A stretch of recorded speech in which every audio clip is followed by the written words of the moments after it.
Magandang araw sa ating lahat.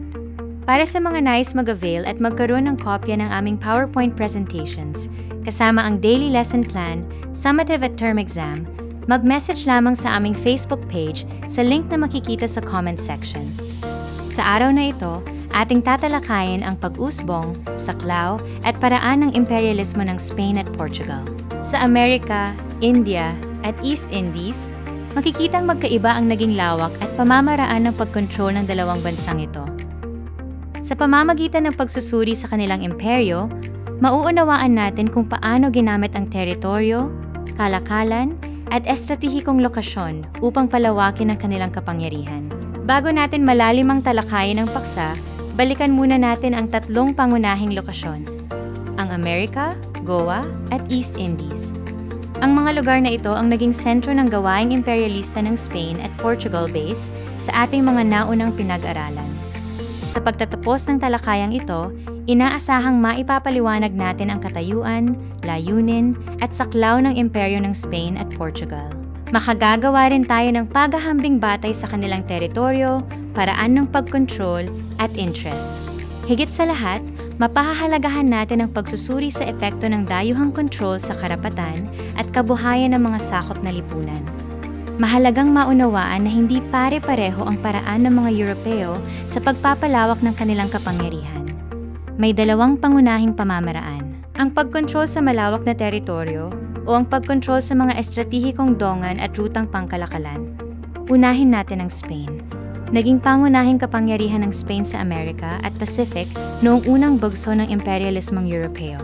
Lumawak ang impluwensya nito sa pamamagitan ng pagkontrol sa malawak na teritoryo, populasyon, at mahahalagang pinagkukunang yaman sa Hilagang Amerika, Gitnang Amerika, Timog Amerika, at Karagatang Pacific.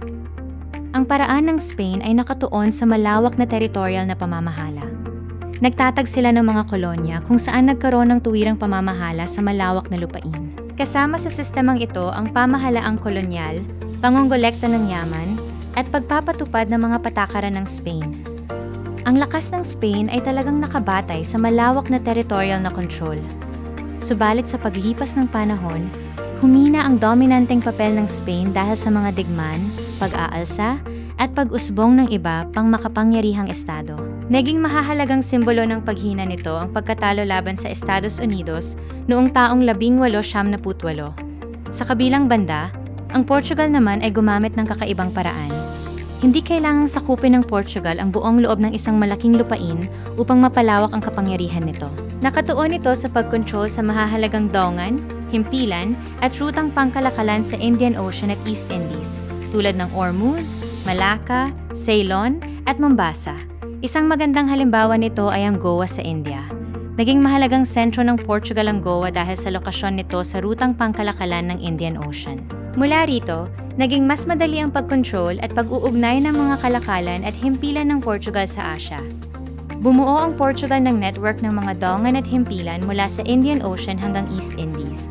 Sa halip na kontrolin ng malalawak na lupain, ginamit nito ang mga estratehikong lokasyon upang mapalakas ang kalakalan at impluwensya. Mahalaga sa Portugal ang pagkakaroon ng kontrol sa mga lugar na maaring magsilbing dongan, himpilan, at sentro ng kalakalan. Sa ganitong paraan, napalakas nito ang impluwensya kahit hindi nito kontrolado ang buong teritoryo. Ang estratehikong lokasyon ang naging pangunahing susi sa kanilang kapangyarihang pangkalakalan. Upang mas malinaw na mapaghambing ang dalawa, isipin natin ang India bilang halimbawa.